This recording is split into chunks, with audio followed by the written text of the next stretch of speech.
traveler.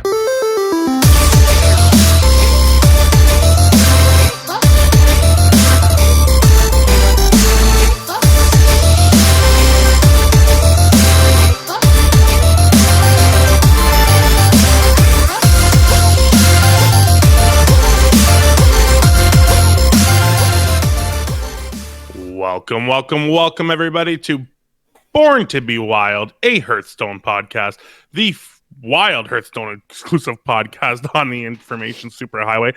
That was a rough start, but not a rough start is that I have my friend and co-host Nate Wolf. Nate, how the hell are you today? I'm doing really good. I have the day off today, so that makes me very happy. Happy to see your beautiful face again, minus the beard, but I'm glad you kept the goatee. And we have special guest Memnarch with us today. So thank you so much, Memnarch, for being with us. Happy to have you. Oh, anytime. I'm glad to be here. Yeah, I'm excited to have you here, Memnarch, because you, like me, enjoy Raza Priest, and a lot of people are down on the archetype right now, and I'm excited to have a pro Raza player here. I wouldn't go that far, but I mean, yeah. Well, you've been playing it anyway. Yeah, I have been. Oh, man. Hey, so we typically do a quick introduction just for people who may not be familiar with you. So do you mind doing, introducing yourself real quick? Aside from that, you're, a very well-known high legend wild player. And we really appreciate you coming on. But can you tell us a little bit about yourself, how you got started playing, why wild, and that sort of thing? All right, so I started playing in, I think it was beta, like second beta. Wow. There was the first beta, and then they deleted all your card packs that you didn't buy, and then reopened the beta, and I joined that one because I think that was the open one. So I didn't get to experience the really broken stuff, but I got to play the rogue broken stuff, and that's how I started in Hearthstone. Okay, so why wild? So it was during the Jade Druid meta in Standard, where the wild and Jade Druid lists were the exact same. Because Jade Druid was, pretty good. So I kind of got fed up in Standard because, why am I playing this format if it's the same in wild as it is in Standard? So I just went over to wild so I can have a more, even playing field at the time. And I kind of never left. I played, when was that? That was during the Plague, so Knights of the Frozen Throne. So, 2020? Yeah. Corona joke. The other plague. Other Plague, yeah. I remember back when, sort of around that meta, when Quest Rogue before it had been nerfed the first time, people were playing the standard list in wild just because it was so fast and there were so few people playing the wild ladder that you just sail through, people playing slow combo decks and wreck people. That correct fast aggro at 12 was disgusting. So one of the questions that I always like to ask is how did you pick your username? What does Memnarch mean, or where did that come from? It's actually, it's a Magic the Gathering card, and it's the Lord of the boss of Mirrodin. Okay. So, and he's the guy that runs everything behind the scenes. And I opened the card and I thought it was the best thing ever. So I named myself after it, basically. And I've had that since, I think Mirrodin came out in 2001. So ever since then, I've been calling myself Memnarch online. Very cool. Mm-hmm. Yeah, I like that. A lot of people ask me why. It's because my name's Craig and I'm from Canada.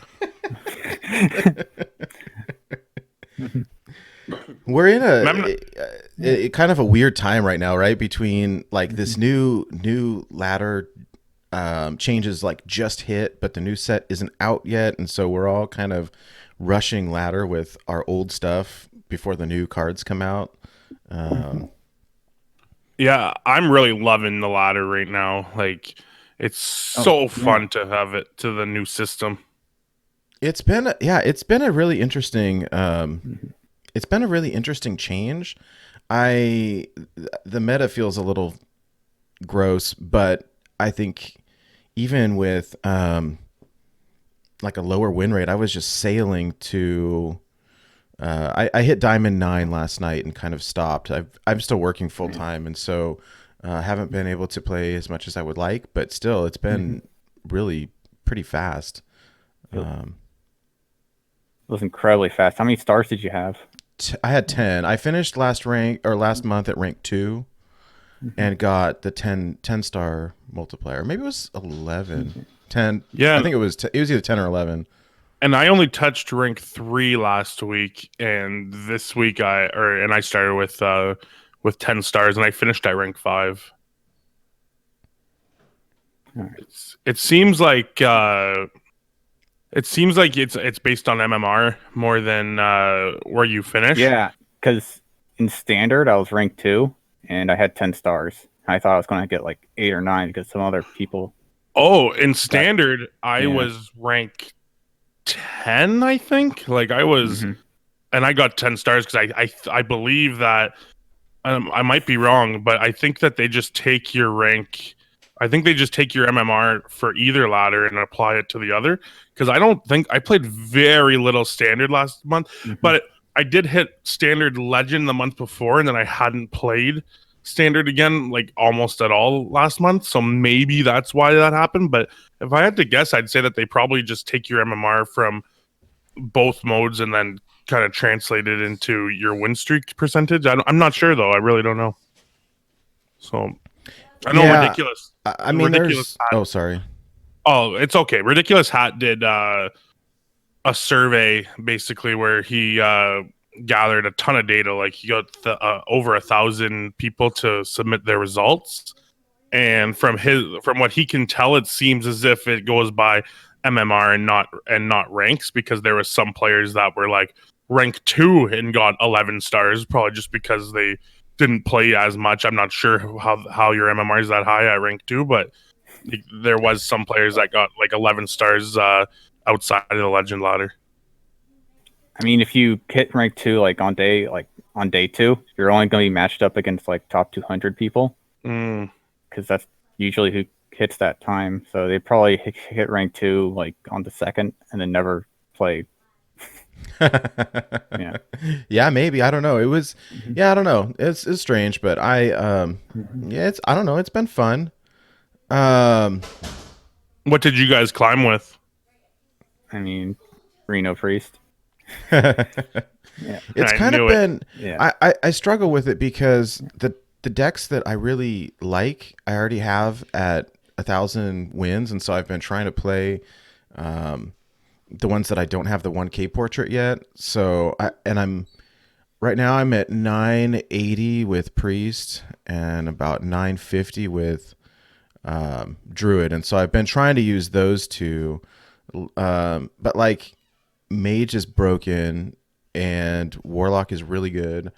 And it's hard. So it's playing. Yeah.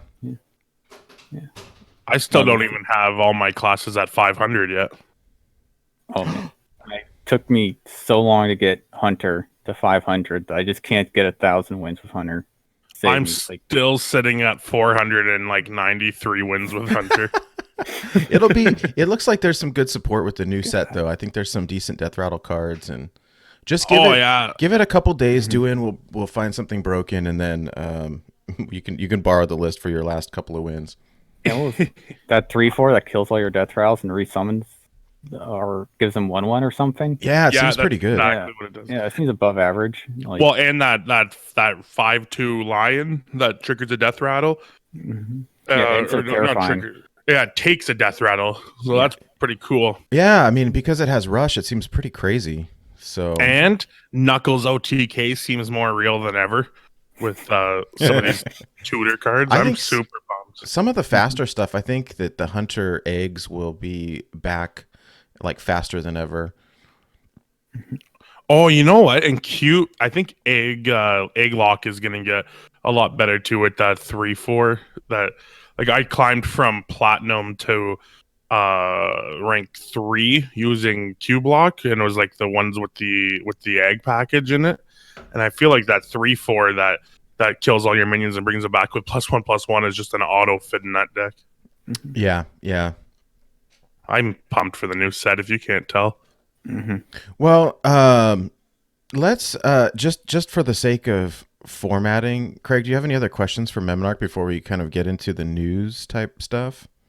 yeah, just this one. It sounds petty and all, but out of me and Nate, who's your favorite? I mean, clearly, man, don't put this on me. No, it's all right. No one's gonna get offended. I mean, you will greatly. No, I won't. Okay.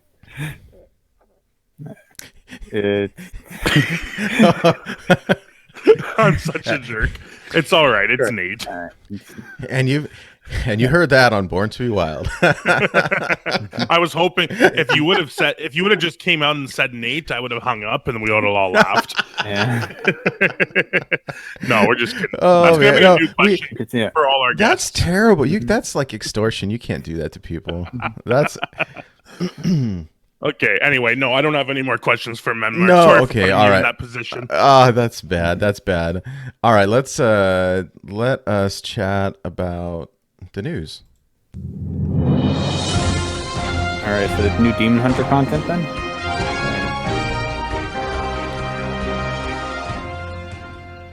Okay, so a couple of things we have here so as of yesterday, the new Illidan or the Demon Hunter solo content is out. So I don't know, did you guys play through that already? Yeah, I did. It was fairly quick. I hated it. Yeah. Do you guys I thought have it was any so boring. Do you guys have any background or in the lore of the game? I played Warcraft 3. Okay. So this was pre-Warcraft 3, I think. Yeah, it was definitely pre-Warcraft 3, actually. So I really didn't know what happened.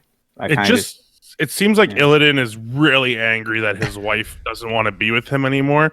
So then he chases her across Azeroth and then gets mad. Yeah, I mean, I played Warcraft 1 and 2.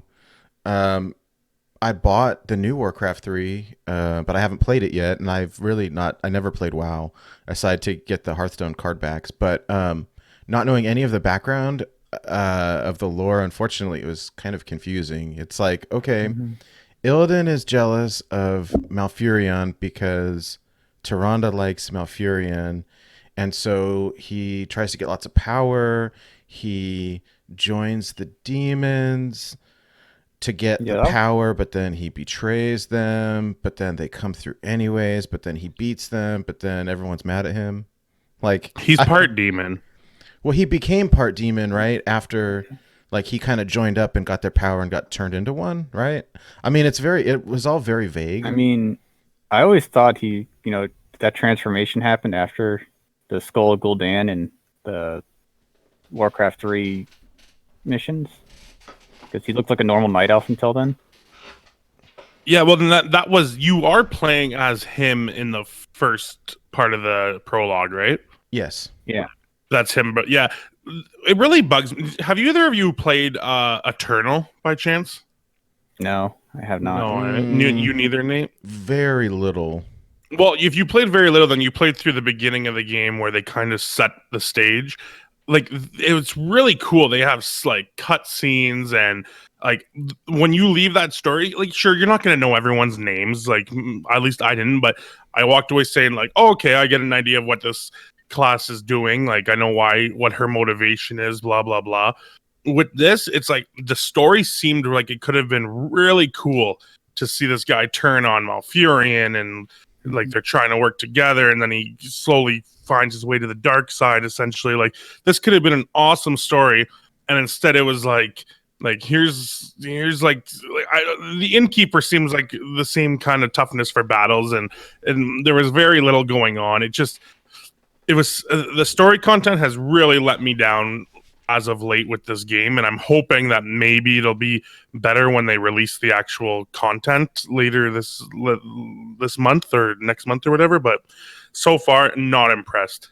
I do think you have a good point as far as like Eternal goes. Like, I mean, I played only through the kind of tutorial, but like you said, it's very similar to Hearthstone. But when they set up the story, there's in-game cinematics, and they really kind of go through. It's narrated, and there's a story, and there's video. Like, they could have done something pretty crazy here if they wanted to. And frankly, they probably could have reused videos from WoW or something like that. I mean, some of the cinematics are pretty incredible.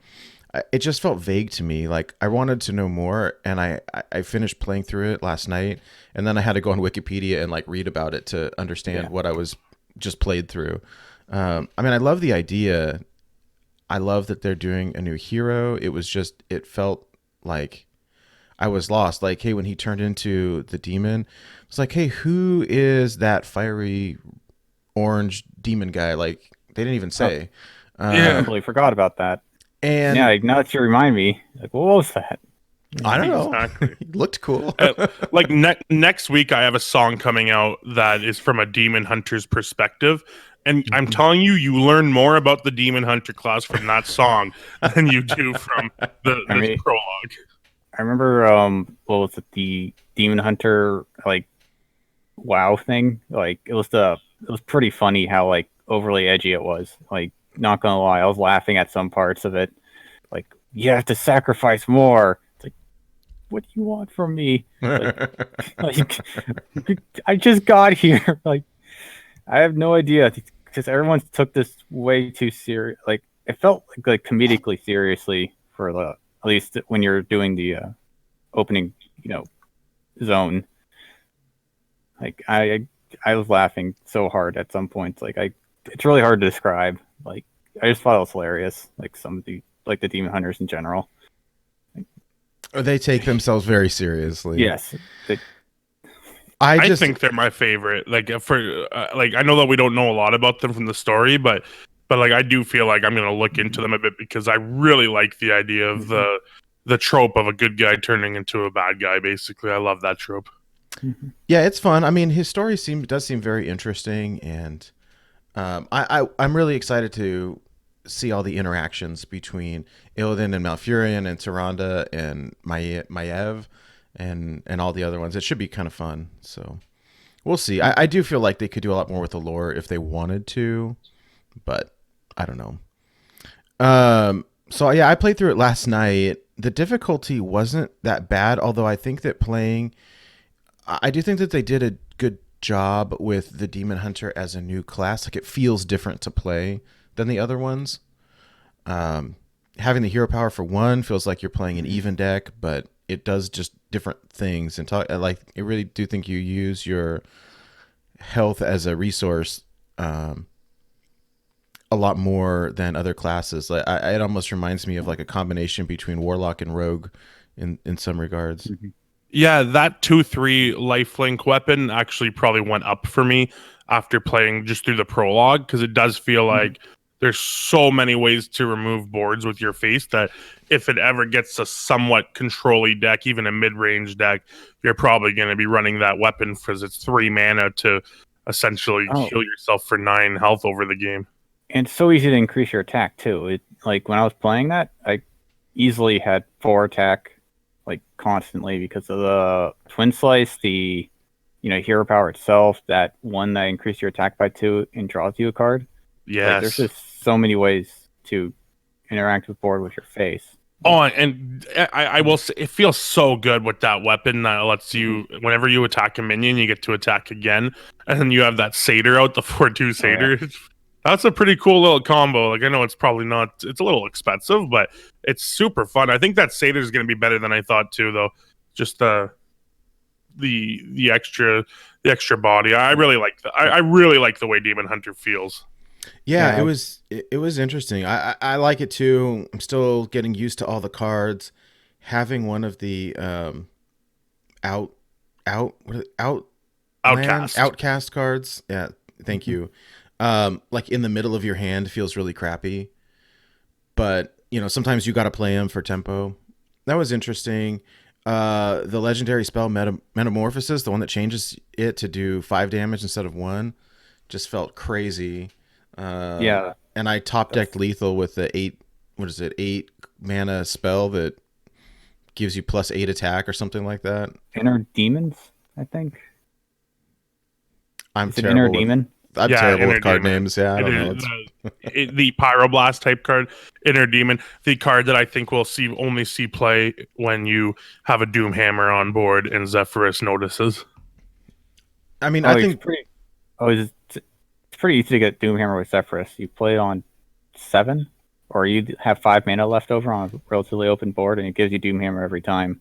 Oh, does it really? I didn't know that. See, okay, knowing that, then maybe you do play that as a if there is a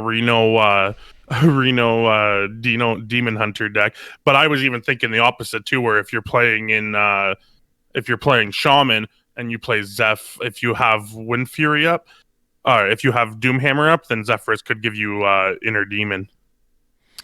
that was 20 damage. That's insane. Yeah, Wow. you're right.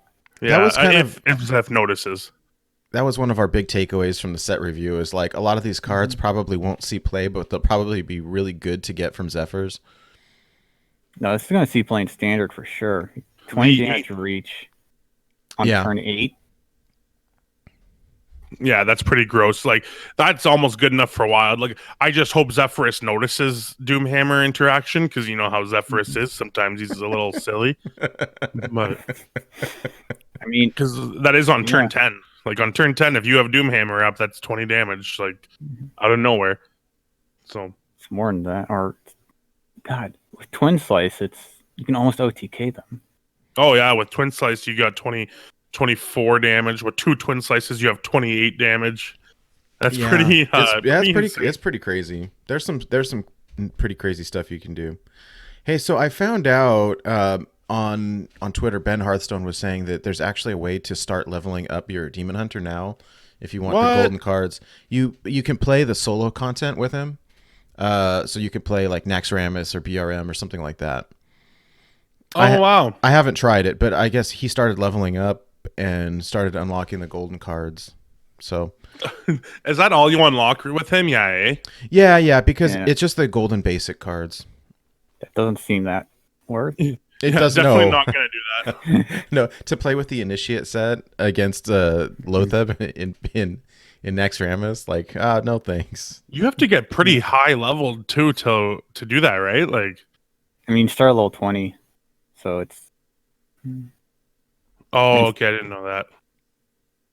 I think you start at level 20. When I opened up my client and for daily quests, after I got Demon Hunter unlocked, it definitely. I thought it said level 20. Oh, interesting.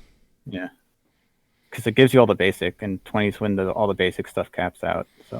Oh, that makes sense. Yeah, I know. I didn't really. I'll have to look at it again. Anyhow, I mean, this whole thing, it's been exciting to get everything, but it's like, hey, here's this shiny new thing. You can't use it for a week. It's like, well, okay. Oh, yeah, that also kind of... I can't even put the cards in a deck. Right. Always just, yeah, that also annoyed me. I'm really excited, though. Like, I'm not... Like, it's hard to be annoyed when it's coming, you know? Like, and I understand they probably put it in the client early so that, like... When do you want bugs in your game? Do you want them now when the people are kind of just excited for the new thing to start? Or do you want them on day 1 of the expansion, right? So this is probably saving them some troubles in the back end. Yeah, no, it's true. And I do like how they push out the updates earlier these days. So everything's in client ready to go. And so on Tuesday at 10 a.m., they just, bam, unlock. There you go. So... Yeah, it's gonna be fun, and like there's so many. Have you theory crafted at all with Illidan yet, Memnarch?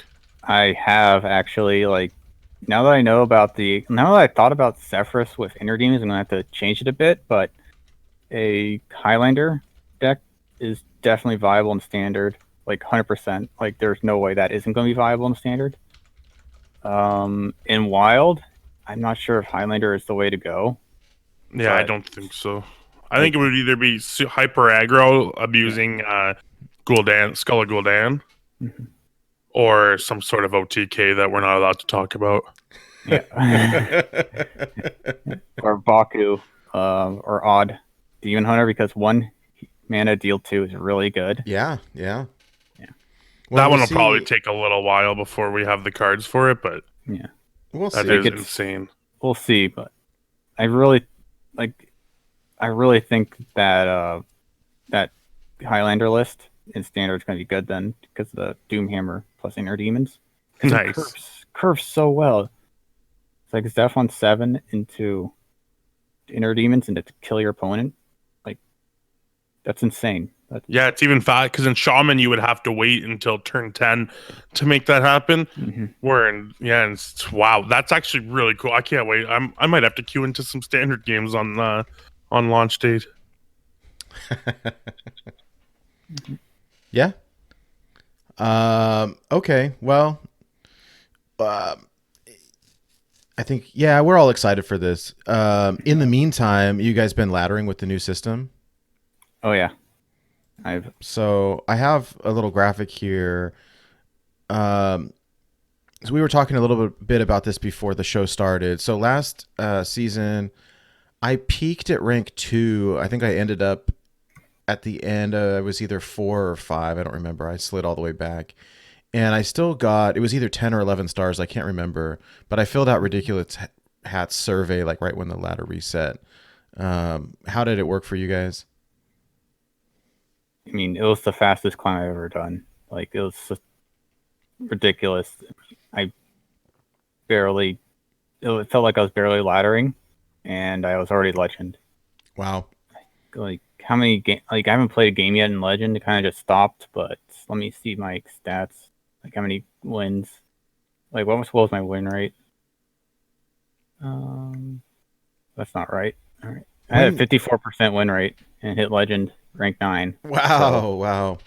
Well, and that's kind of where I'm at. I mean, I've been abusing Quest Mage, and my win rate was low. Like, I usually have a high win rate, like in the 70s somewhere, and kind of will cruise into rank 5. Right now, I'm at like a 55% win rate, and pretty much, and I hit Platinum 9 last night.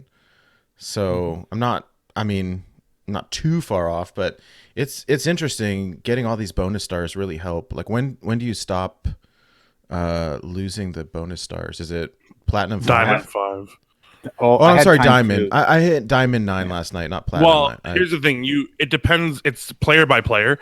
But if you started with 10 bonus stars, you will end your win streak bonus or your star bonus at rank 5 Diamond. I see. But like a player who starts with 6 bonus stars, right? Like I don't know the exact numbers, but they'll stop getting win streaks or star streaks at gold. You know, so like it differentiates from player to player. So if you haven't been up in the diamond area or like rank 5 legend area before, then it's not gonna be as easy for you to climb from gold to platinum.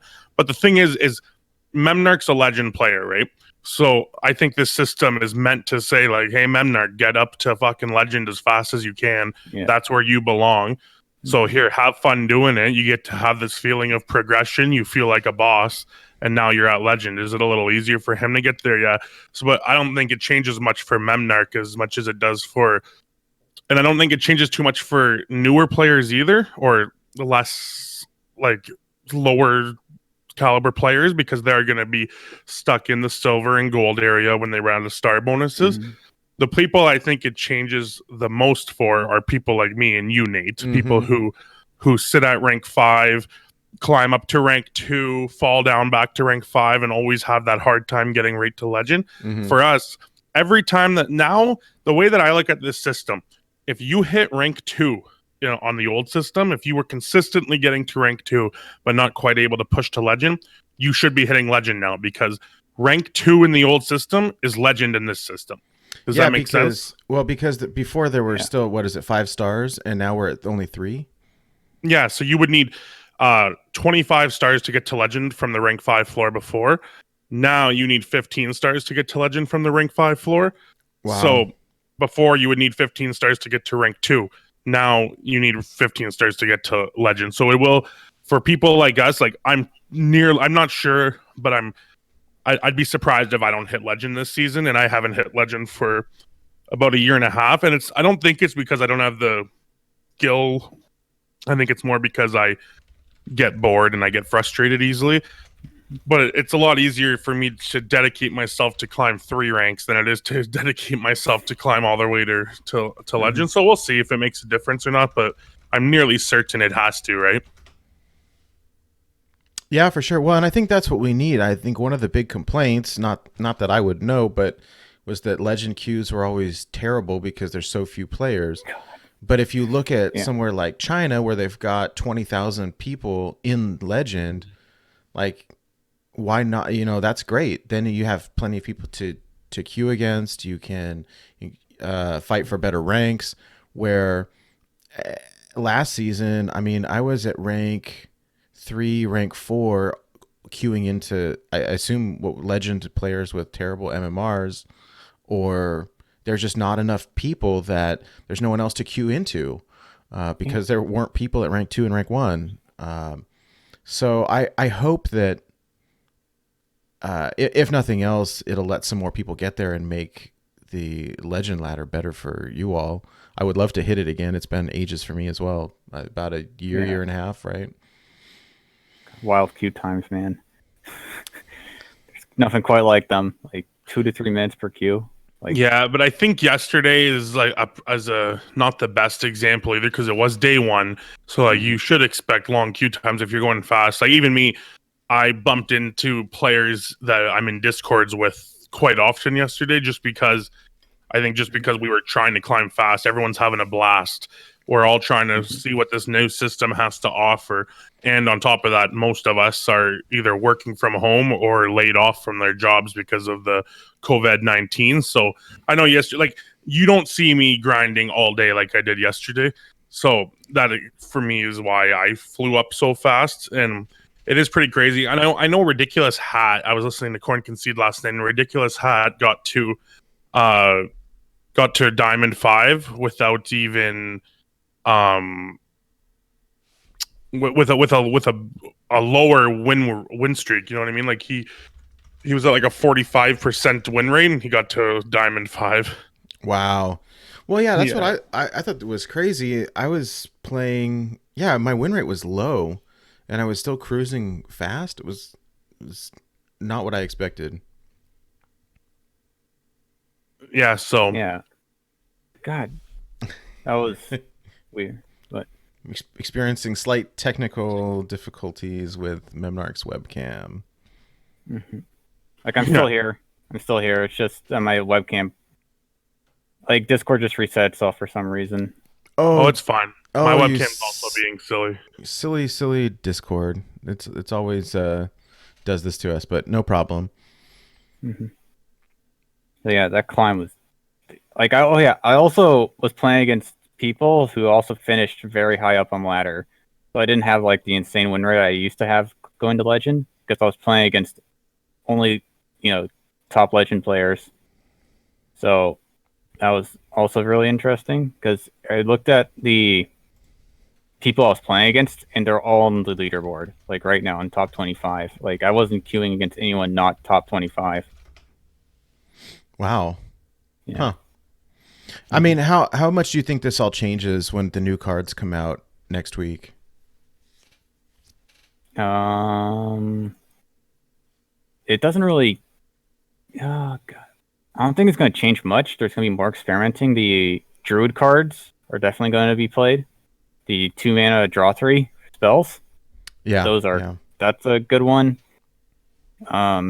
Evocation and Quest Mage is probably going to be played a bit. But yes, yeah. At least we'll try it, but we'll try. It's going to be in Reno Quest Mage for sure. Regular Quest Mage might actually be too fast for it, which is hard to believe. But if you look at the curve of Quest Mage, there's nothing above 4.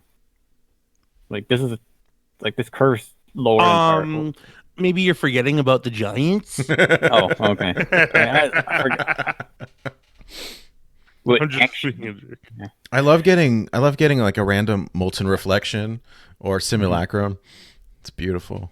Do you know what misplay I make the most with Quest Mage? Because I climbed most of my way up with Quest Mage yesterday. Is that sometimes I'll forget that the Mana Giant is not a 12 drop, so I'll play a Conjure's Coloring on it and get punished hard.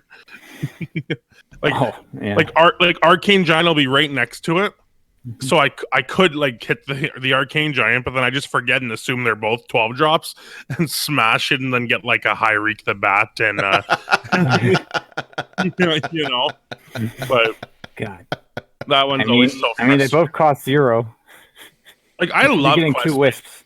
I know Quest Mage is super unfun to play against, and I agree with that. It is mostly unfun to play against, but like playing that deck, like this is the first. I was playing a lot of Reno Quest Mage, and this is the first time I played a lot of regular Quest Mage, and it is really fun to play with. Like it can be frustrating from time to time when you just don't draw your minions and whatnot, but like just learning how to play the deck. Like I still think I have a ways to go, but like once I figured out my mulligans out, where it's like you never keep anything that's not a Sorcerer's Apprentice or a Cyclone or a Book of Specters type of deal, like the game got a lot more fun for me. Like I really enjoy it. I saw Lou Rolf's post on Twitter that basically said like, I feel bad for playing this, but it's so fun and I love it. Like, yeah, but like it's I mean, I agree. That's what I saw. Yeah, I'm sitting at, what is the blue one? Diamond 9 right now, and I played only Quest Mage, and it's so fast. You can complete the quest on turn 4. It just feels gross. I won a game yesterday on turn 4 without completing the quest. Like that's how degenerate that deck can be. Like I had just had a Flame Waker going insane, and I smashed out a Druid before they got anything going. The thing that I do like about it is that I know I think a lot of people have called it brainless, and frankly, I don't think that it is. Like, it is very easy to misplay. In fact, I'm misplaying quite a bit with it. Zeddy had a good video on YouTube teaching you how to play, how to mulligan, what strategies for different decks, what to keep. That helped me quite a bit. But speaking of Quest Mage, I want to talk about this a little bit. So, Memnarch, I saw you post your stats on here saying that Mage for you is 40%. And then here are my stats. My stats from last night right here, I had seeing Mage at 40% as well.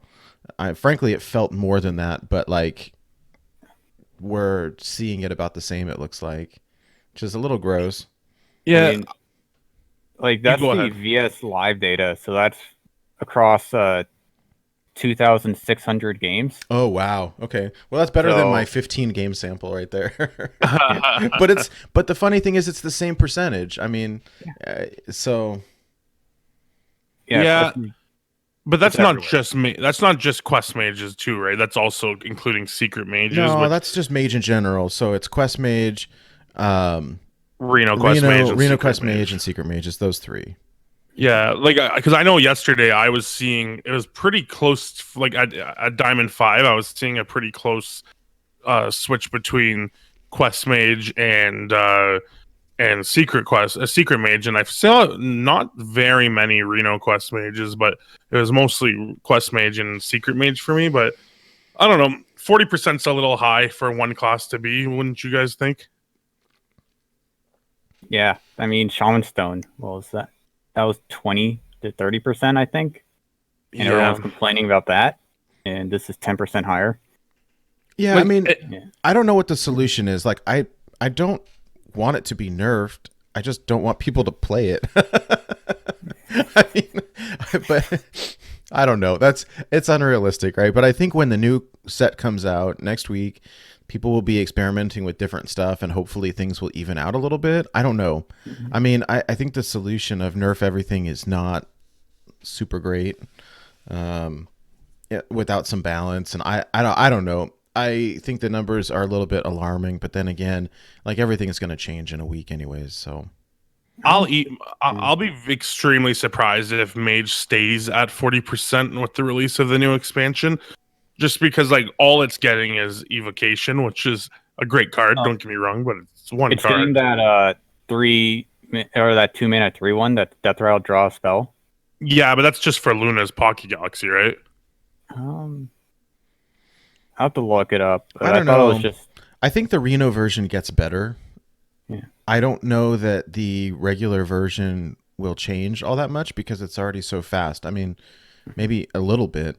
But Is there room for that 2-mana spell in the regular version? No way. Only in. No, there's no way. That spell, it's 2 mana, basically do nothing, and all your stuff's already discounted from Apprentice. So it's I tend to agree. Yeah. the best. But it's still really good to if you get it off a magic trick. Like, oh my goodness, yes. Or Primordial Glyph. Like, that's just nuts.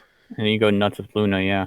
But the minion, the Death Rattle minion, I thought it was just draw a random mage spell, which is insane for the deck because it's just strictly better than Arcane Int then because Arcane Int's 3 mana, and that's slow for the deck. Like, you don't want to be casting 3 mana spells. Did you say it's strictly better than Arcane Intellect? It might be, yeah. Oh, I disagree. The thing is that Arcane Intellect, like when I cast it, it's usually 2 mana, like for the most part, and 3/1 is like a 2 mana 3/1 doesn't really go along with the plan too much. You know, like I know it kind of applies pressure. I don't think that Steve's play over Intellect. I can't imagine that. Maybe I'm wrong. You're obviously the better player than me, but I just think that's a little. It's so delayed too. Like with Arcane Intellect, you get the initiative to keep going, and with that card, it's like if you want to keep going, you can't. I don't see it, but I'll eat my hat next week. I think that with Demon Hunter coming in, because it's so aggressive, like that's what Quest Mage loses to anyways, is like the hyper aggro decks, Pirate Warrior or whatever. Yeah. And so things will probably even out, although I imagine that the Reno Quest Mage gets stronger. So, I mean, that's my guess, but we'll see. We'll see. Yeah, Reno Quest Mage could always tech against aggro as well, which is a little scary. I do have a question for you though about. So typically for I think Craig and I, we would always hit rank 5 each month and then meme out or just maybe play a little bit more. But what is the push like for you? I mean, I get so burnt out of like grinding games to try to get over that final hump there. Or do you just keep what's the trick to not like the mental fatigue? You just queue up or what? That's usually what I do. Like when I'm trying to hit legend, I just say, well, time to get this over with and just start queuing. Like it's usually fairly quick. Like it's not insanely long, but like it's just I just hated going back down to 4 and just having to climb all the way back up again. Like, oh, I know that feeling's so demoralizing to me. Yesterday, I touched rank 3, Diamond 3, and then fell back down to Diamond 5. It didn't feel as bad as falling from like regular rank 3 to regular rank 5, but it still hurt. And I think Blister Guy said that last month he hit rank 1 4 stars and fell back to rank 4 or 5 twice. And it's like, that kind of sucks. I've done that before in standard. At least that won't happen anymore, right? Like that's a nice little. I mean, it's so much easier to do that now. Are you kidding me? No, but it won't. I don't think. I think the fact that the finish line's not as far away will keep. At least it keeps me queuing. Where before, if I fell from rank 2 to rank 5, it was like, all right, that's it for today. I'm not gonna invest more today, maybe tomorrow. But now it's like I'll go to QBG and be like, well, I'm only 15 games away from Legend. Let's try again. That's funny. You know what? I'll tell you, and I don't know if this is done on purpose, but it's been helping me quite a bit yesterday. When I'm in client, I can see my rank, but I can't see my opponent's rank. And just mentally for me, it's like, okay, well, I know what I'm at and I got to win and I get, up to the next thing, where I think just, mentally I'm sitting here at rank 3 playing against legend players and already I'm like, oh God, I got to play against Memnarch again. Like I'm not going to win this one, where I'm just not seeing it. Like I see the name, but not the rank. And for me, it was, all right, it's just another game. I think that's a nice change because on my friends list, I could see, what my friends' ranks was. And I was like bronze 10 playing against diamond 7. Like, oh, this is mismatched. Oh, that's, yeah. I just got a notification on my phone from one of my news websites that says, no, 5G isn't what is causing coronavirus. Okay, boomers. What you know what I kind of enjoyed was last week when you couldn't see your rank before you queued. Do you remember that? Like you couldn't see your star count because they had implemented the new ladder system. It was broken, right? I think. Yeah, Yeah. that actually helped me a lot because I was like, I wasn't as stressed about like me. I very rarely get ladder anxiety, but I will kind of get it if I'm at, and I know it sounds stupid, it's so arbitrary, but if I'm at rank 3, 0 stars, and I go to queue, I always have this little thing in my stomach, like, please don't bring me back down to rank 4. But with that, it's like, hey, I'm rank 3, I don't remember where, let's go in.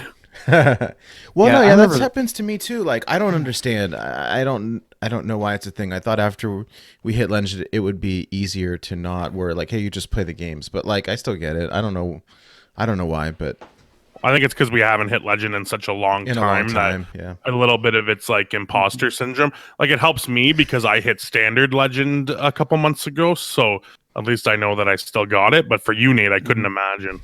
Yeah. Screw off. I'm so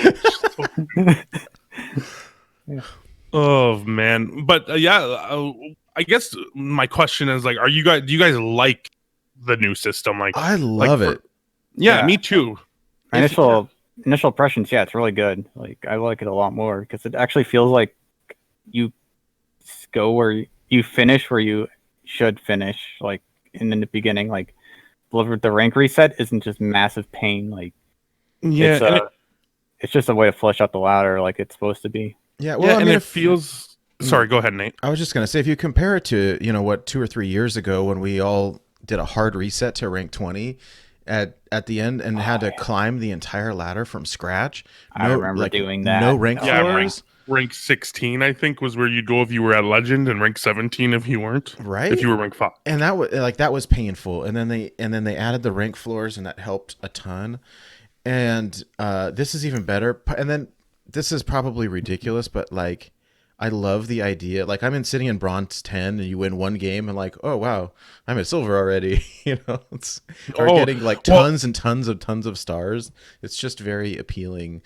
Well, I can tell you that I have a few friends I have about 3 friends who are legitimately casual Hearthstone players. Like they play.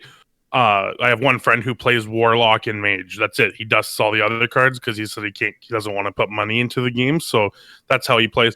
And my friend Debo, you know Debo, Nate. Did we have him on the show on Into the Wild? Yes. Yeah, we had Big Debo on the show. He is so excited right now because he used to get stuck at rank 20. Sometimes he'd get up to rank 19, sometimes rank 18. And those just feel bad. Those numbers don't feel good because then you're right back to rank 20. Now he's messaged me this morning, bruh, I'm silver, man. I'm silver. And then he hit rank silver 5. And he's like, I'm rank silver 5, dude. Like he's so happy, And like, I know that if he hits gold, he's going to shit. And this is a guy who he uninstalled Hearthstone like a year ago. He was so frustrated with it. And I convinced him to give it another shot. And he's loving it because he's actually kind of experiencing progression. He only had like a 3 or 4 star multiplier when he started. Like I think it was a 3-star multiplier. I can't remember for sure, but he was so happy. And the fact that you can get to silver with like, you're gonna get to silver if you play. You're just gonna get to silver, and then you already feel pretty good about that. And then it's not too hard to get to gold from there. So I'm thinking that this is gonna get a lot of casual players to start getting a little more invested. Oh man, like I love like this ladder system reminds me of. Okay, you guys ever play StarCraft 2? Mm-hmm. A little bit. Yeah. This is the same one. Like very close. This is the exact same ladder as StarCraft 2 almost. Like the only difference that you can't see your MMR. Like it's basically the same thing, if I remember right. Yeah, I really like it. There's no funny pictures, but like there's definitely bronze 5, maybe it's only 1 through 5 for StarCraft, not 1 through 10. But the bronze, silver, gold, plat, diamond thing is. Oh, there's no Masters League. That was the other. Like Legend would be split up between Masters, Grandmasters. Grandmasters was top 200. Masters was basically everyone else in Legend. Yeah, and the thing is like now, also these pictures are way better in my opinion. Like when you get higher, like when you see Reno Jackson at rank 5, it's like, yeah, I'd love to see you here. I love You didn't- the entire diamond rank. You have the League of Evil and then the League of Explorers. I think is great. Yeah, it's really cool. You have all the giants on in platinum, and then all the dragons. Like it's super fun. Like I think that they nailed this and just hit it out of the park. Molten Giant rank 6 plat. It's not even a standard card anymore. Yeah, it's really interesting. Like Yeah. they really nailed it. Like I'm extremely happy with it. I like the floors. I like that. Like Oh, floors. Yeah, like for like a lot of content, maybe they will hit legend, but just being able to play whatever the hell you want on the floor, it's pretty. It's like a like I know when I was playing standard when I was hit rank 10, like there was just a bunch of memers on the rank 10 floor, and they just wanted to meme and they couldn't lose ranks and they were happy at 10. So it's same with 5. So it's basically the rank floor is basically the best thing that could ever happen to these players because they don't care about winning or losing. They just want to do something fun. oh, absolutely. And I remember like I'd get frustrated because I was a pretty solid rank 3 players where I would have put myself was like I constantly hit rank 3 every single month. So then every month I would restart at rank 7. And being at rank 7 was frustrating because when the month starts, me personally, when the month starts, I don't mind playing some dank stuff and having some fun now that I'm not trying to push for the highest rank. But on the old system, you couldn't just meme out right away. You had to, if you wanted to meme out, then you're going to drop down to rank 10 if you're not a legend player. And that was really frustrating. And the climb from rank 10 to 5 was like kind of a real climb because you're playing against other rank 3 players, rank 2 players, and they're just all at the same rank as you for the beginning of the season. So then you'd have to grind, play real decks, and then once you hit rank 5, that's when you could start memeing out again.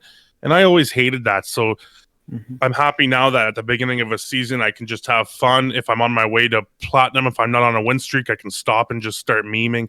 So that's really cool. And there is no better feeling in the world than getting a 20-star bonus on your way up the ladder. Well, and the losses didn't feel that bad because you'd either, like I'd lose 1 star, but if I'd win, then I gain 3-4 stars. Like that's awesome.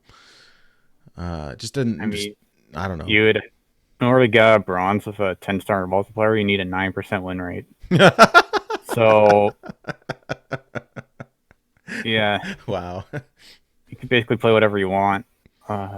Like the legend, you could actually hit legend with the multiplier from at rank 5 diamond. If you still had the 2 multiplier, you could have I think it was like 35% win rate and still hit legend. Gosh, that's gross. I could see some really fun like I think the races could be really cool now.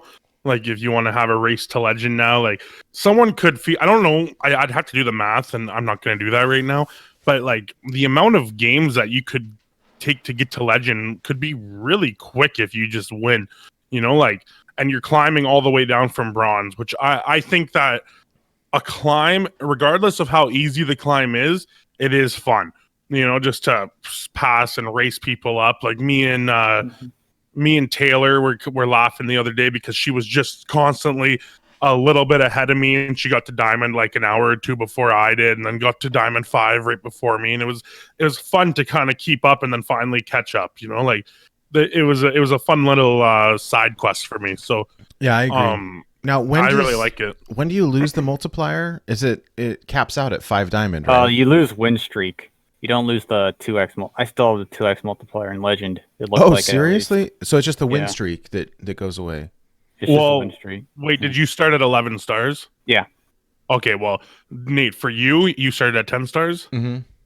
You will lose the multiplier at the rank 5 diamond floor. Boo. Like right now I'm at rank 5 diamond and I don't have a multiplier anymore. So that's how it works for us. So you kept your multiplier through rank 5 to 1, Memnarch? Yeah, I did. So there's a good reason to try to push for high legend, boys and girls. You'll get to legend quicker. Huh. Mm-hmm. I mean, not all the legend players got 11-star multiplier. Like, it's really weird. It was based on MMR. Well, Hat looked at it and he said that it seemed as if it was people that finished in high legend, like were playing games and maintained a very high finish.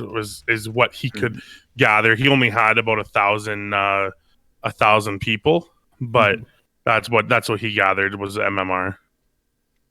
And he even had some people who didn't play at all last month, so they were at like rank 4, but because they didn't play at all, it used their MMR from the month before, and they also had 11-star multipliers. So it's interesting.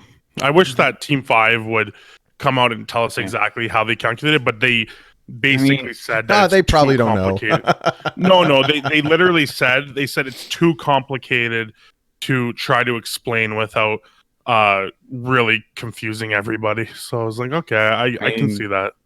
They just need to show a number though, right? And I know in StarCraft 2, like when you're laddering, you get a number associated with your name, so you can be a 5k Zerg or 6k Zerg, and that's just your matchmaking rating, and you basically just bet points every time you ladder up. So you bet like 50 points, your opponent bets 50 points, and if you win, you get them all. If your opponent loses, he loses them all. Like, and that's basically how you ladder in like MMR-based games. So I would be really curious if they did the same thing in, Hearthstone with this. But also in StarCraft, they have this thing called bonus pool, where if you don't play, you get extra points accumulating. So you get MMR just for playing. So it really forces you to keep playing the game if you want high finish or really high MMR. So, well, I think that's good too, right? Like, I wouldn't be surprised if Hearthstone's doing something along those lines, and I wonder if this is their final. Like, are they going to tweak this? Are they happy with it? Like, so far, it seems like an overwhelming. Like, most people seem to be happy with it. I know that there's some guys who like. I feel like there's some people who just don't get it. Like, they don't understand that this is an easy climb, and they feel like, oh no, it's way harder because there's so much more stars. But like, I got into an argument with someone who emailed our show account, and we debated this back and forth for about like 10 emails. Yeah, and we were debating back and forth. It was a civil debate, but we were just like, I liked it and he didn't, and we talked it over, and I feel vindicated because this was before it came out. And now that it's come out and how quickly I was able to get to Diamond 5, I feel vindicated that this is not a harder climb than the old climb, and it feels better. That's the most important thing to me, is that it feels better, because if they're going to be doing stuff with MMR, then it shouldn't matter if, like, I know some people are going to be a little annoyed that there's more people hitting Legend now. But the thing is if you're a good Legend player, you're only going to play against the other good Legend players. And at the end of the day, I'm not going to get, like, I might get Legend, but I'm not going to get to rank 12 Legend unless I deserve rank 12 Legend, right? So I just feel like this is a good system for everybody, especially for newer players. And this is just, like, since I've played a lot of other games, this feels like a going to their MMR based systems, because I know in League they had something different. I never played League, or played very little of it, like never really all that competitively, and they had a very similar system to this. But for ranking up, it was promotional elite matches, and in Hearthstone right now you just kind of get the rank up as soon as you win. Like, and in StarCraft there was no like promote, like it doesn't tell you what, like, this is the game where you decide whether you go to Masters or stay in Diamond. It doesn't say that. You have to keep queuing, and eventually if you're good enough you'll get there. And now eventually if you're good enough you'll get there, basically in Hearthstone now, like with this system. Yeah, and for some players it's going to take longer, but like for a guy who, like, if you're getting to silver this month, then that means your multiplier is going to be a little higher for next month, and so on and so forth. Till eventually you're going to be able to get that multiplier all the way to Diamond, and then one day you'll be Legend. I think that's what they're looking for, is to get players to get that sense of progression. And with this ladder, it seems like over a year you will see progression compared to the old system, where I know guys who play. I am one of those guys who played all the time, and I hit Legend once, and my place was basically the rank 5 floor, rank 4, rank 3, and I didn't progress much. And unless I wanted to put in hours and hours and hours and hours to make up for my skill not being as high as some Legend players, then I was screwed. But now it feels like I'll be able to get that progression, and it's still going to feel great for me to get to Legend, even though it's slightly easier. It's not like they're just handing it to you on a silver platter, or a diamond platter. I should Yeah, you still have to earn it, and I really like that. Like, yeah. And like Masters in StarCraft, so I'm really used to like having to really grind out some games. Like, and I think it's really good for players like you who got the 11, like really good players who get the 11-star multiplier. I think it's great that you guys don't have to sit there from rank 5 to 1 and win 15 games. You only had to win 8 games, 8 net games to get to legend. I think that's kind of right, because people who work that hard in the game should be able to get to legend a little quicker, and that way, you know, you get to show people like, hey, day 1 I'm legend. Like maybe you were day 1 legend on the old system too, but this system's a little easier for you, and then you can relax. And if you want to stream, then you can say like, hey guys, I'm legend, and it's only 4 hours into the expansion, you know, like you're 4 hours into the season. So I think it's good for I struggle to find the downside to the system besides confusion. Like I know it's a little confusing for some people, but I don't have much of an issue. Yeah, well, like actually strictly better. I agree. Yeah, I agree. It's so new that I think I would just ask people, give it a chance, you know, before you decide whether it's bad. Try it out, use it, see how it goes, you know, give it a little bit of time. And I imagine, if nothing else, I think Blizzard lately especially has been a lot faster to make small changes than they were in the past. And so, you know, worst case scenario, something is a little bit funky. Like I'm pretty confident that they'll go in and fix what they need to fix. So, well, we've exhausted this topic to death, but I think it is such a huge change. It was well worth the time.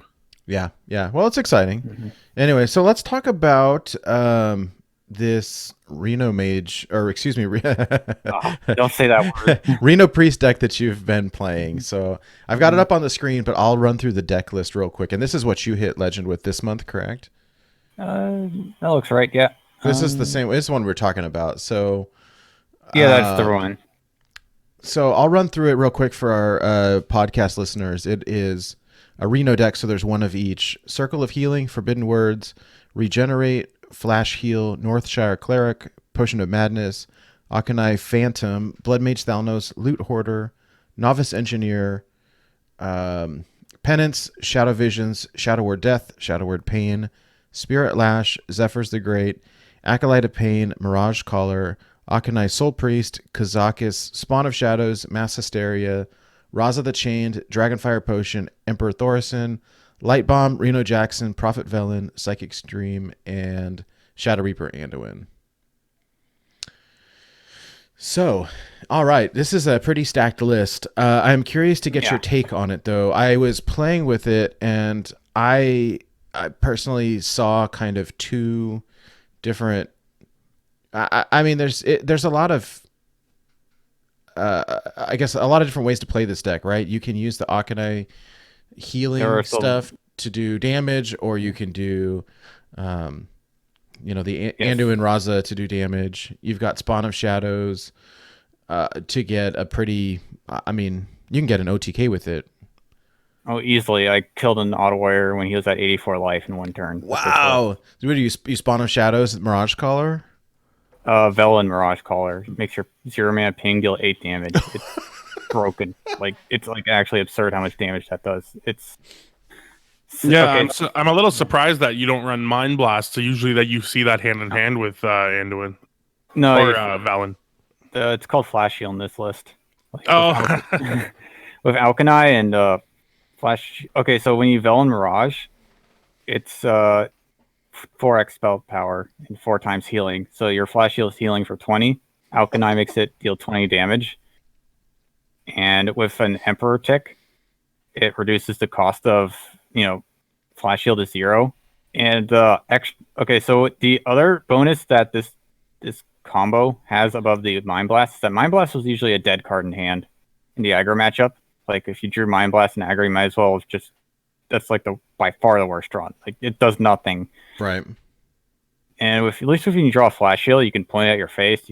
If you have an Alkanai, you can point at a minion, in which case it becomes one of the best removal spells in the deck.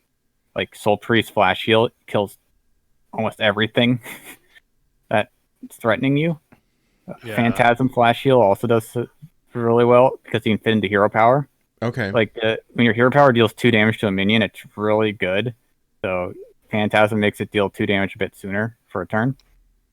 Yeah, Okay. I have a question Yeah. real quick. Does Zephyrus understand what oh my goodness, what's the card called?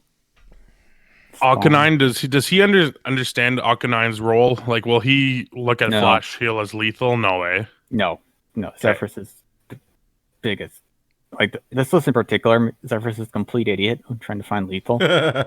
Like it's not close. Like I miss lethal. Like okay, all he needs to do is give me a 1 mana card, and I have lethal. He should give me a 1 mana card here, right? If I'm at 1 mana, right?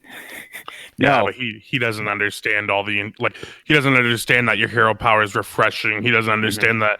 He sees- Like yeah. he might know Prophet Valen's doubling damage, but that's probably it. Yeah, he recognizes that, and my opponent. Oh, what was it? There's one game my opponent was at 7 life. So if I had Zephyrus ping, I had Vel on board. So if I could, after I played Zephyrus, I could ping, and I could play a 1 mana thing, and I could ping, and it would be lethal.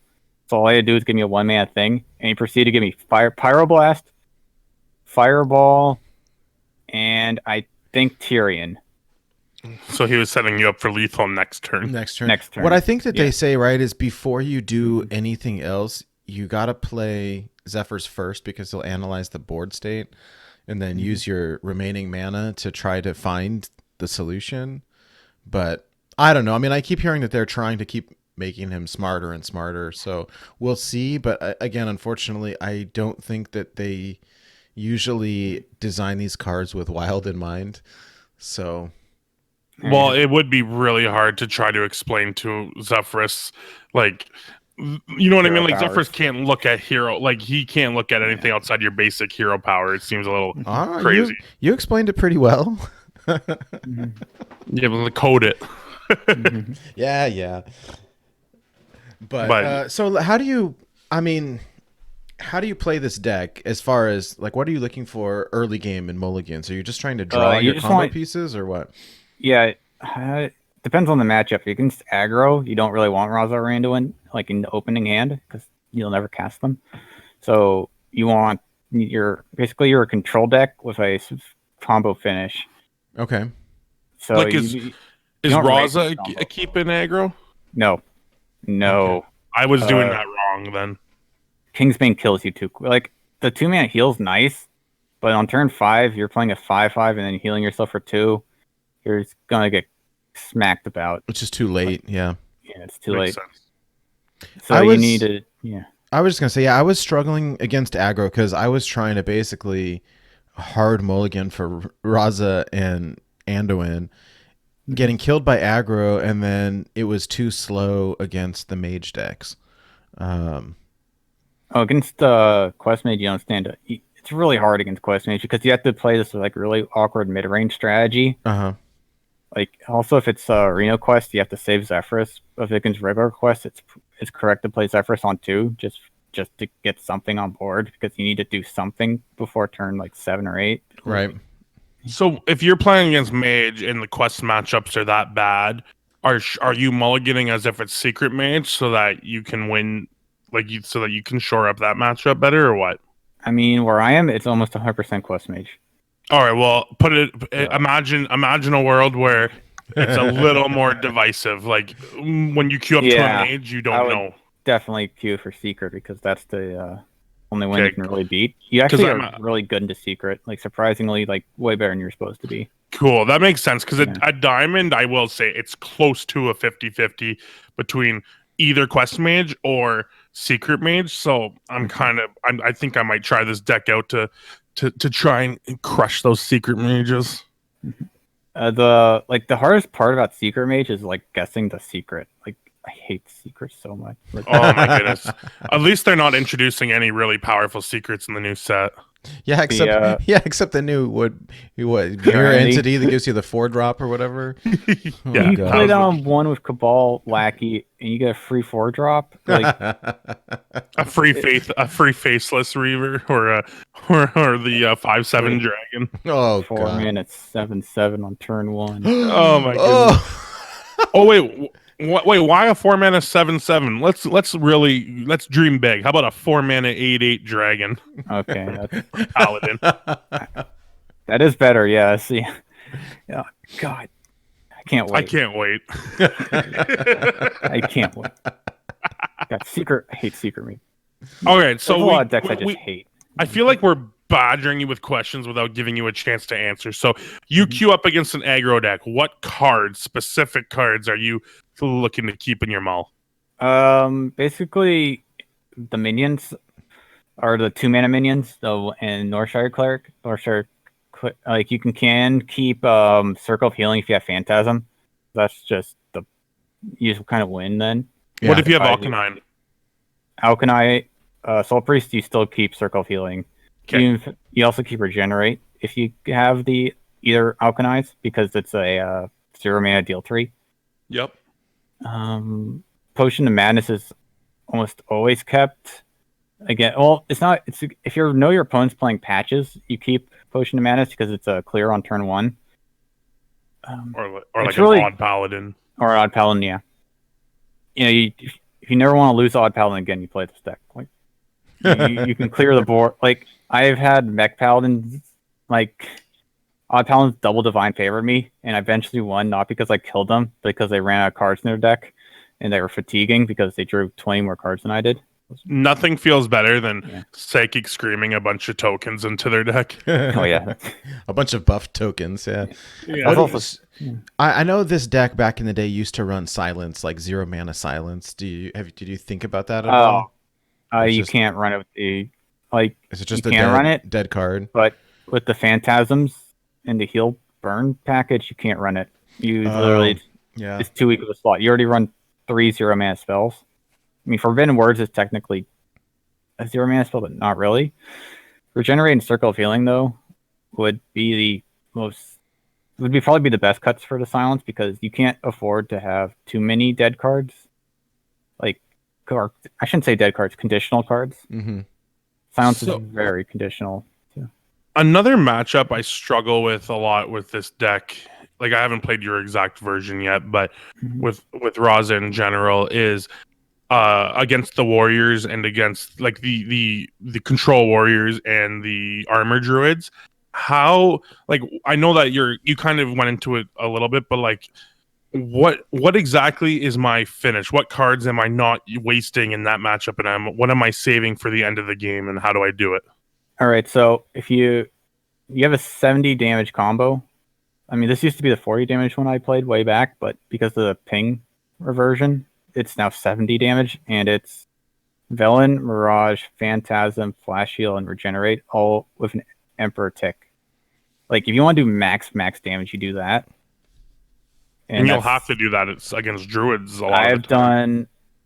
So, also with the Shadow Visions, you want Flash Heal or Regenerate, because Flash Heal is 20 damage, plus ping, so 28. Regenerate's 12 damage ping, so that's 20. So your combo goes from 90 or 70 to 98 to 90.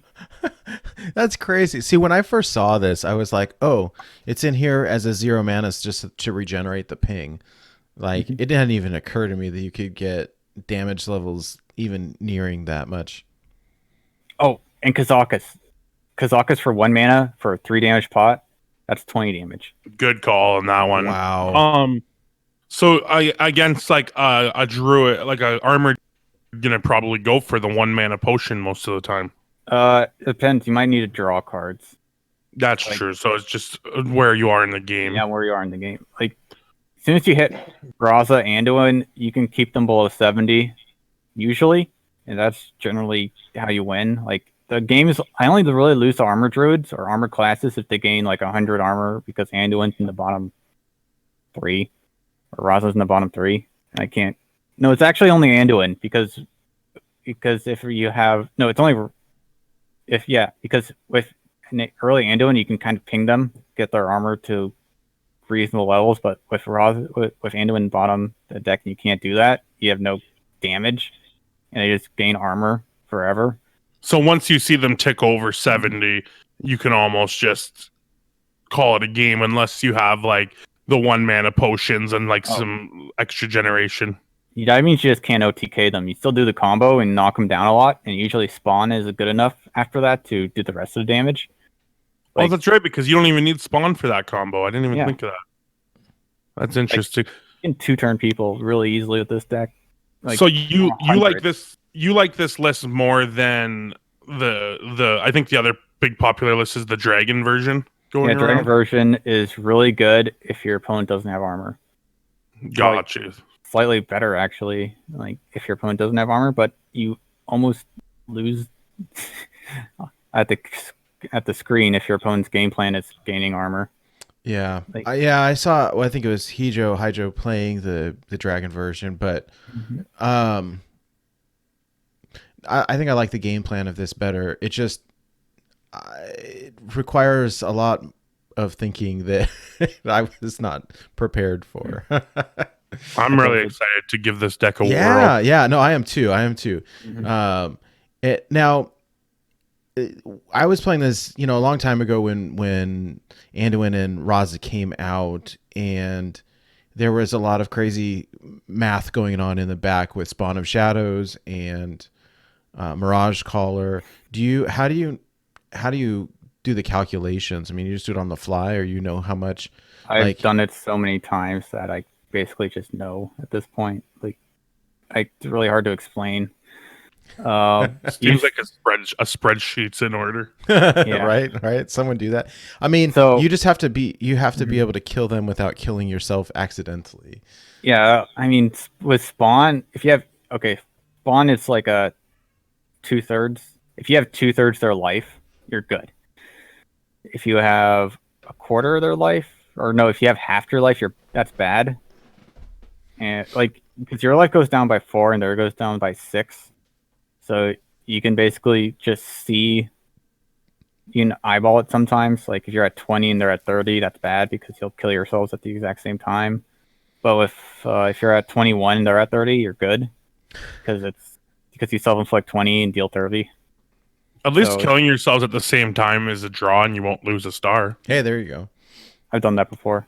Yeah, see, I had to do that a lot last season actually, playing the dragon version. I was playing EK's version. So with the new set coming out, I'm assuming you're gonna try to make room for renew in this deck, or am I assuming wrong? Obvious cuts regenerate. I'm not sure about that. Regenerate's nice and all, but maybe 1 mana renew is better because of the random spell. Because after the Thaurissan tech, it's not gonna change the combo. Yeah, that's the main reason why I think it's almost acceptable. But a lot of the time, you really want 0 mana, because sometimes I play Alchemy on 2 and to just regenerate something on board like a cannon, and you can't really do that with renew. So what about the new board clear? Ruin? No, the legendary. Is it a legendary spell? God. I have no idea about that one. It looks really good, but then it can also be really bad. You're talking about the legendary spell that summons basically a copy of their board and then they all fight? Yeah. It's like Light Bomb, except it'll leave you with a board, but it costs 1 more. I mean, it also leaves your opponent with a board. Yeah. Well, Light Bomb also... it only leaves your opponent with a board, where Light Bomb would also leave your opponent with a board. Yeah. But it costs 7, so that is a big difference. It costs 7. There's a couple other things, too, like Blood Mage Thalanos doesn't power it up the way it would Light Bomb. There's a couple interesting little differences. I'm not sure. I'm excited to see if you change the list at all with the new expansion. Normally, when I look at something like that, I'm like, this is the worst board clear ever because it doesn't clear the board. But it seems silly when you look at Light Bomb, right? Because Light Bomb is literally the same thing, except if you have any minions on board, the new one won't touch your minions, and if Light Bomb wouldn't do the job, at least this card would leave you with the damaged minions on board? Like, I can see how like it depends on your life total if this card is going to be good or bad. Because at a low life total, and you don't kind of want the minions.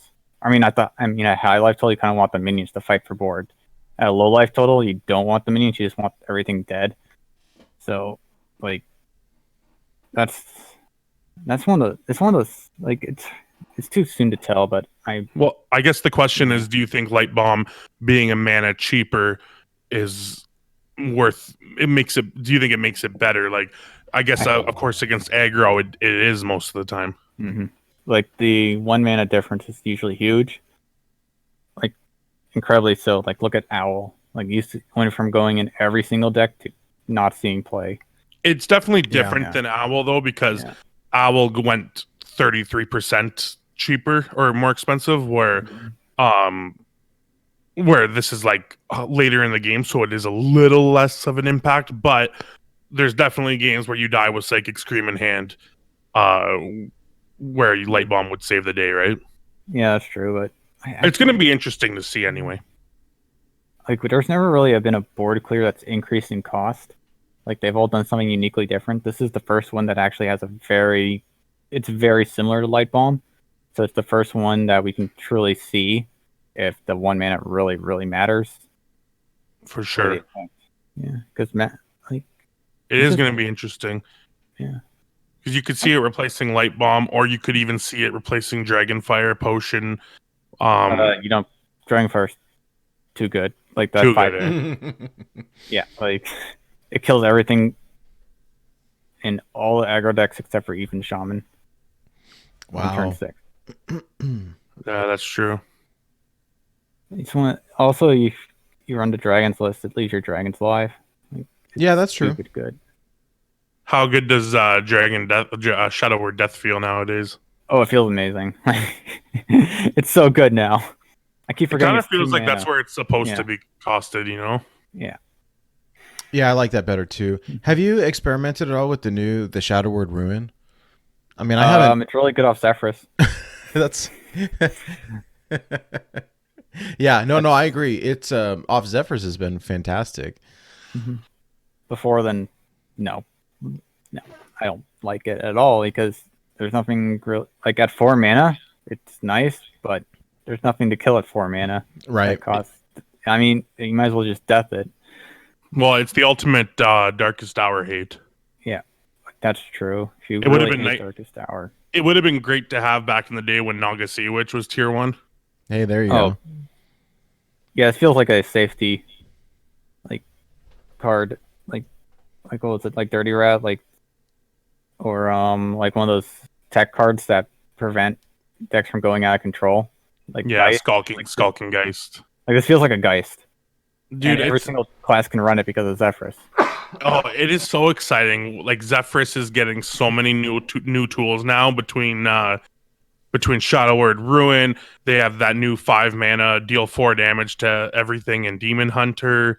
Mm-hmm. It's going to be really fun to see all the new stuff. Even now, the fact that you can use a Shadow Word on turn 4, you can play Zephyrus into Shadow Word Death against like a Secret Mage that got a 5/5 out. You know, like stuff like that. Like it's cool to see. It's cool to see Zephyrus. Like I'm sure eventually we're gonna get sick and tired of Zephyrus, but to me right now it's still a lot of fun. Next expansion, Doomhammer Inner Demons. Oh my god, they're not supposed to be together. Let's make it work, Memnarch. I feel like that's you play on 7, it gives you Doomhammer like almost all the time. Like, you think that's probably just like you can. I'm sure there's enough redundancy to make an aggro Reno Shaman. You know, you don't even need to play Reno Jackson in it. You can just play like Kazakis and some of the more powerful cards in it. So that could be pretty interesting. What do you think about that, Nate? Yeah, for sure. Yeah. Well, and I think we've said many times, right? I think the bigger the card pool gets, the easier it gets to play Reno decks, and so why not? I mean, I don't know. I never really considered playing Reno Shaman before, but like, why not? Well, you know, one day we're gonna get even Reno Shaman. Like Reno Jackson fits in it, Kazakis fits in it, Zephyrus fits in it. It's calling our names, you know. I've seen it on ladder before. It's really not that good, but like maybe in the future, maybe if it gets enough support. Yeah. Well, just look at it. We Yeah. already got the 4-mana 5/7 to go alongside the 4-mana 7/7. Slowly but surely, they're going to give us the full deck. I'm really excited for it. Mhm. I say that now, but it's not going to be fun in the future. I mean, where do they go from there? 4-mana 6/7 plus 1 spell power. Like, Well, it's pretty there's- cool though that we're getting a 9th class in Wild now. That is exciting. I mean, I do think because there's no wild exclusive cards, it's going to be we'll end up filling it with Lothebs and Emperors and stuff that are support, but still, it's very exciting. We have Leroy between Leroy Jenkins and the new Kane Sun Fury or whatever. Some pretty crazy aggro options available.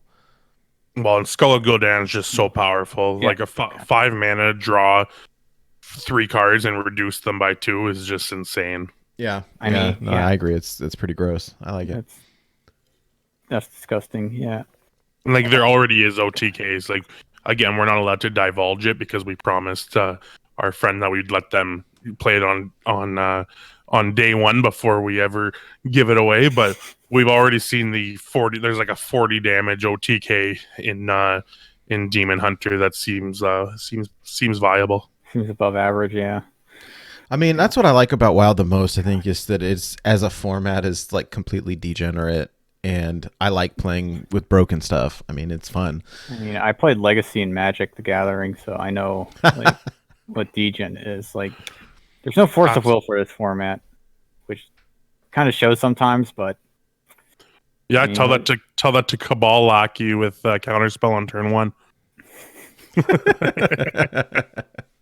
A little joke for you. Well, I was just gonna say, Demon Hunter. I know people are saying like, "Oh, I just don't see it being good and wild for years and years and years." But something to keep in mind is that Demon Hunter, the 2 things that Demon Hunter's class identity are aggressiveness. So that could easily become abusable, and card draw. Like they said, Demon Hunter will be a class that can draw cards fast.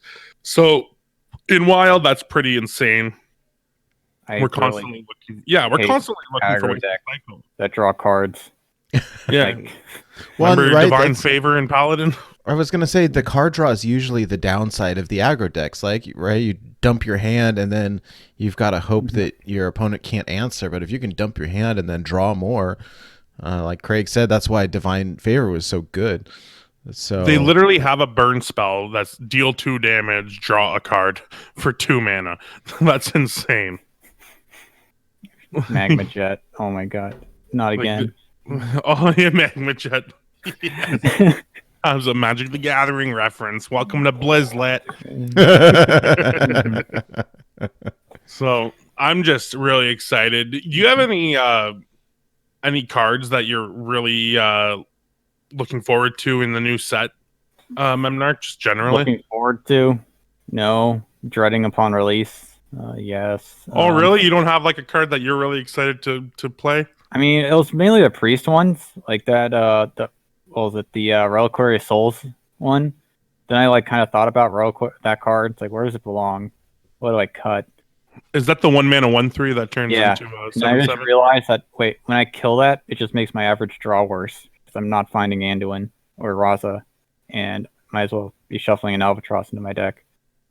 Yeah. Like, it'll buy me a lot of time. Like, that card's the 7-mana 6/8 can't be targeted. That's really good, but it's not what you kind of want in this deck. So this is a combo deck, not a value control deck.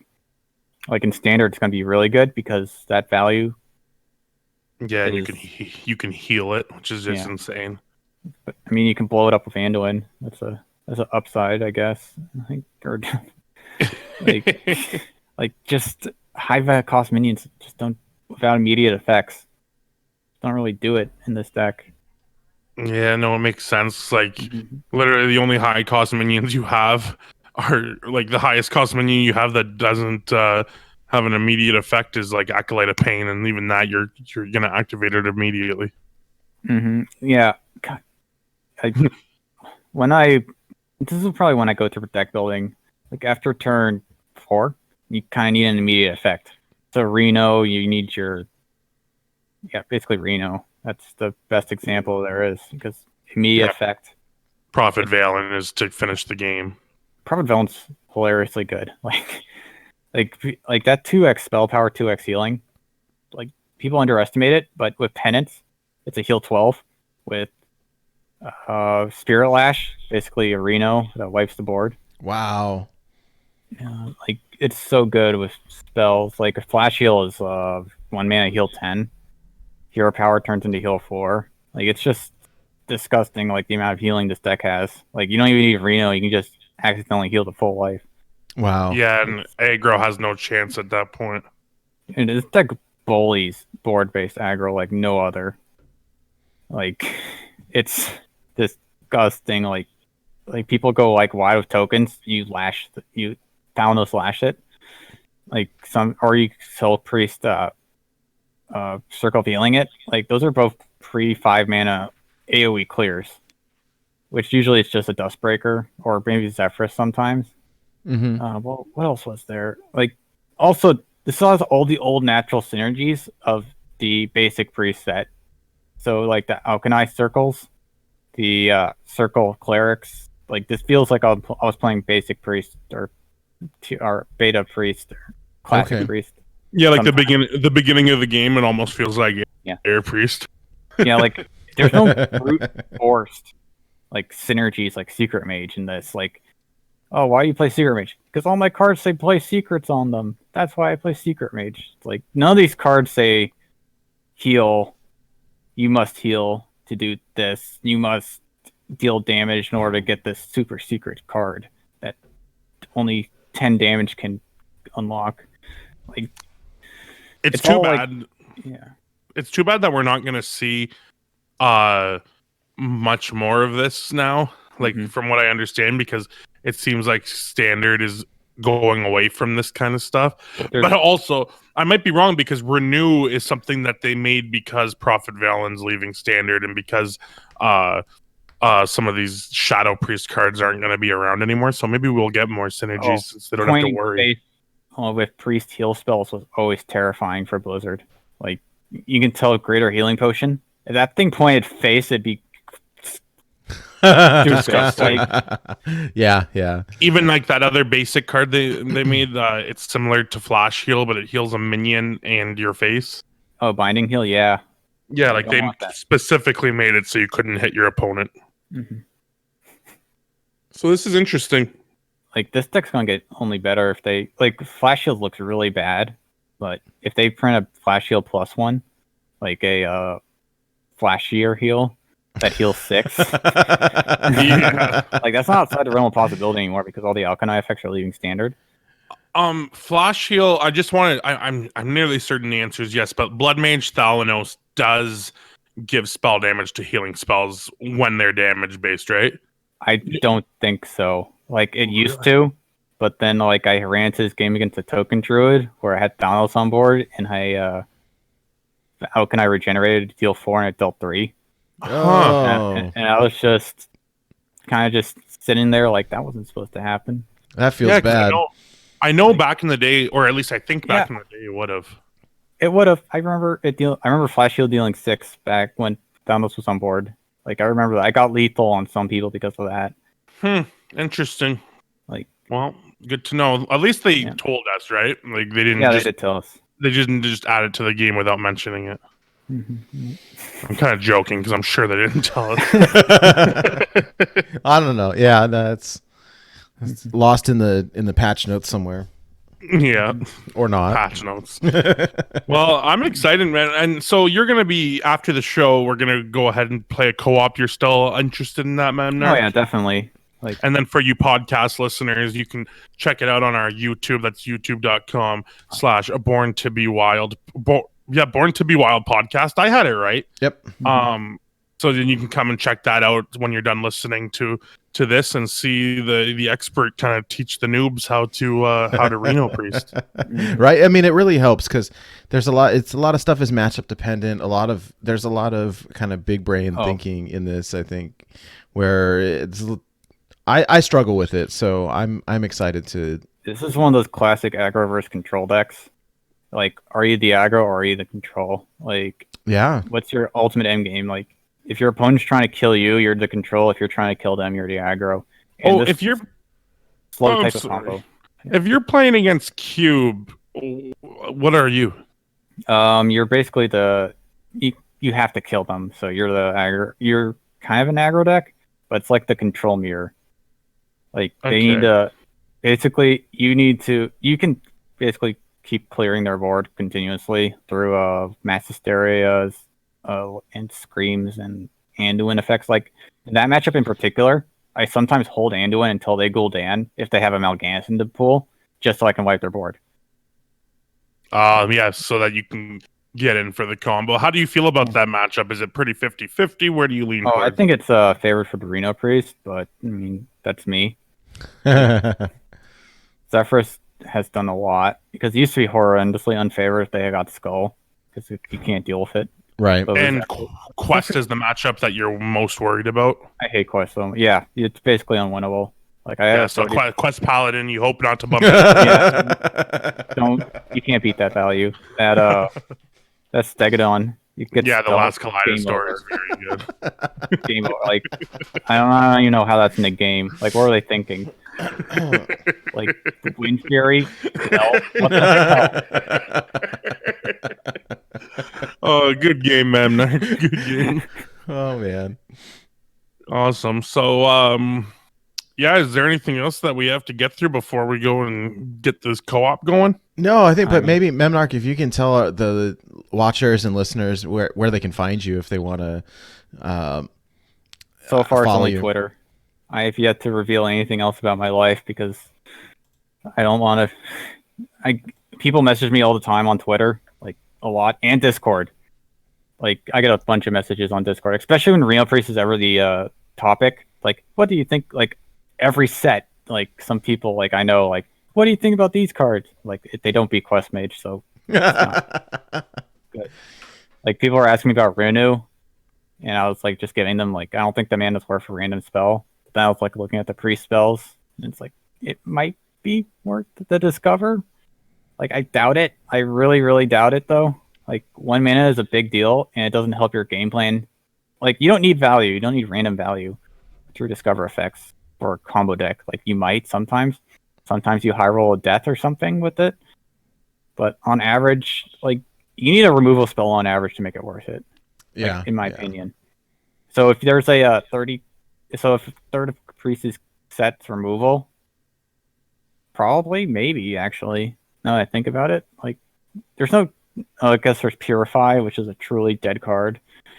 Other than Purify, the Whispers isn't bad because it's ping fuel. Like overall, like if you're under no pressure, it seems really good. But under pressure, like against an aggro deck, Do do do do do do. it's really hard. Like I thought about this. Like Under pressure.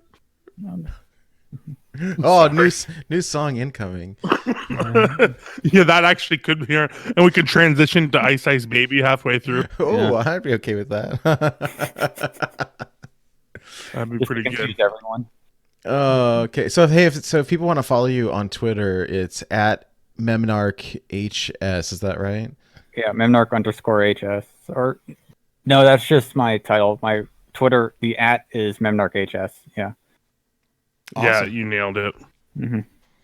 I'm happy that you knew your Yeah. you knew your Yeah, Twitter. I know. Well, I know you struggle with it, Craig. So I think it's okay. I mean, that's fine. We all do sometimes. Mine's just tough because it's like sometimes it's hard to spell Craig, which is Craig of Canada, and if you can't spell Canada, you can't follow me. That's all. That's it for me. And I haven't decided yet, but I might start streaming once in a while, and if I do, it's at Craig of Canada on Twitter or Twitch. Very good. Very good.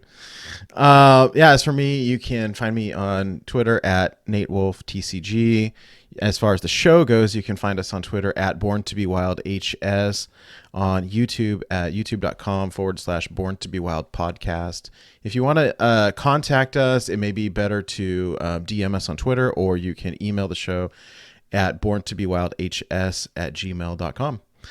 We record every Friday. Typically, the audio and video of the show are out by Saturday. So, yeah. Oh, and Nate, Yes. before we go, I got one last thing to do. And now, unrelated advice with Nate Wolf. I thought you forgot. Nate, today has been an interesting day. A lot of I haven't left the house for almost 8 days now.